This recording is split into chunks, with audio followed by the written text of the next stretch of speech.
Jimmy and Stevie Vaughn, I met them back in 1969. They was living in Dallas and I was living in Waco and had my music operation in Waco. So Jimmy and Stevie Ray would come over to the Waco store, usually on the weekend, and spend a good bit of time just playing around on guitars. Never did buy much, but just enjoyed coming over, and 'cause I never did have any problem with them playing around, tuning around different guitars. So, and they knew it, and they just good guys. I liked both of them, even though they wasn't big money spenders. Actually, because they didn't have any money, I guess, much to spend. But so they would come over to the Waco store in the '69, and that went on for several years. And then in 1974, I decided to move over to the Austin area and open my store here in Austin. Strange enough, they moved over here the same year. All of us being in the same town, Stevie would spend most of his days right here in this building. He'd come in usually when it opened in the mornings and spend most of the day, all day long, right here, playing all different sorts of guitars, just tuning them around, because I didn't mind. I liked Stevie.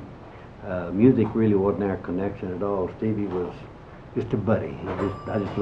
We just friends, because he was into different kind of music than I was, and then later on in '74, he came by this particular day and was looking around as he usually do, going up and down the rows of guitars, taking them down, feeling of them.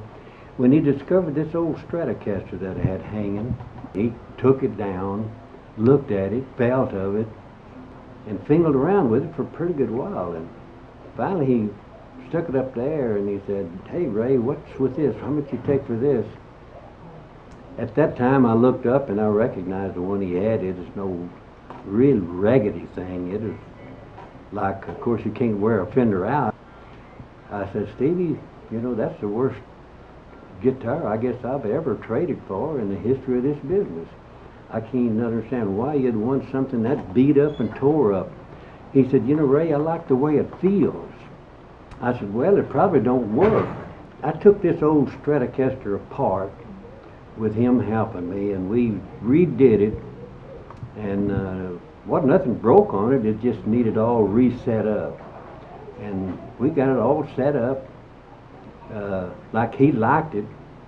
And he said, "Well, I'll trade you the one he brought in with him for the old junker." Well, of course, it was both mine, because the one he was that he brought in was nearly a new Strat, but I had loaned it to him. And so I said, "Sure, I'd be happy to trade, because you trade me a nice new one for this old junk." And so that's the way Steve had come up about getting that old guitar. And Steve had told me so many times, if it hadn't have been for him discovering this old guitar, he said, he would have never played guitar like he does. He credited the feel of that guitar for his playing like he does, because it just fit. And the guitar, like I say, was an old Fender Stratocaster 59 model that was traded to me, maybe a week or two prior, by Chris Gippard. Most people knows him as Christopher Cross Band. Chris Gippard's a good buddy of mine, and he traded me that old guitar for an old Gibson guitar that he liked. Chris, I don't think, knows that even as of this day that he had one time owned this guitar that is without question priceless. But some of these days Chris might come by and I'll be kind of excited to tell him that, hey, that old guitar that is probably worth $1 million you owned, that you traded me for an old Gibson that was worth about $500. He told me lots of times he had come by, and thank goodness I found that old guitar. I would usually, he'd usually stay around here and play guitar with us for, most of the day. Come time to quit, I'd usually say, Stevie, I'm homesick, man, I'm about ready to get out of here. I'd usually take him by the one-nighter, and 'cause both of us hadn't eaten dinner, so I'd usually buy him a burger and I'd eat a burger. And Stevie would get up would set in on whoever's playing at that little old one-nighter club down on Fifth Street. And I'd finally say, Stevie, I'm gone, I'm homesick, sleepy, so I'd go on home, and I don't know how he'd get home. Like I say, I'd leave him up on the bandstand playing with whoever was playing in the band. And next day I'd come to work, and guess what? Same routine starts all over again. Here comes Stevie. Every once in a while I'd say, Stevie, I'm tired of hearing that old noise. Can you play me any kind of a country? And he'd laugh and play me a little Wildwood Flower or Under the Double Eagle or something in an old country song. But then go right back to his old blues stuff. But like I say, I respected him for the music he liked. He knew I didn't mind him playing guitars here all day long, and because he wasn't a hell raiser. He didn't invite conversations. After he started getting popular, everybody started knowing him, and his name got famous. Then he had come up here, and we couldn't visit because all the people would crowd around him. So Stevie would come on by after I closed, and everybody was gone. And we'd go over, a lot of times he'd sit and play him music for a while, and we'd do a whole lot of talking.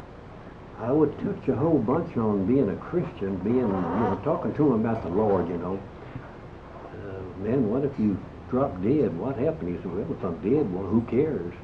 I said, well, you would, because you're going to meet the Lord. We would touch on girls, we'd touch on Christianity quite often, and fall back over into the music business. And he'd usually bring that old, what I called an old drunker Strat by, and I'd set it up again for him. I put new strings on it, and he'd leave and say, well, I need a set of strings, so I'd pitch him a set of Dean Markley number 13 gauge, which is a heavy gauge string. He said, pitch him a set of strings out, and he said, well, Ray, if I make any money, I'll pay you. When you finally hit it big, I got a letter from his booking agency out of New Mexico. It said, Mr. Hennig, henceforth, send all bills that Stevie makes to this address in New Mexico. But the last thing he came in and picked up, he came in and I had an old Fender Stratocaster. Well, it was a new Fender Strat hanging. It was about $1,200 one. He said, Ray, how much is that one? I said, well, $1,200. He said, is it a good one? I said, well, the one sitting on the side of it's better. He said, same price? I said, yeah. He said, well, I'll take it. And I put it on a bill. So that went from $5 strings to $1,200 guitars.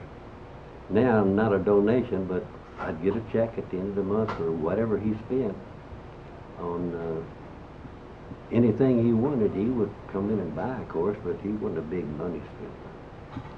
And that went on that way till, of course, the accident.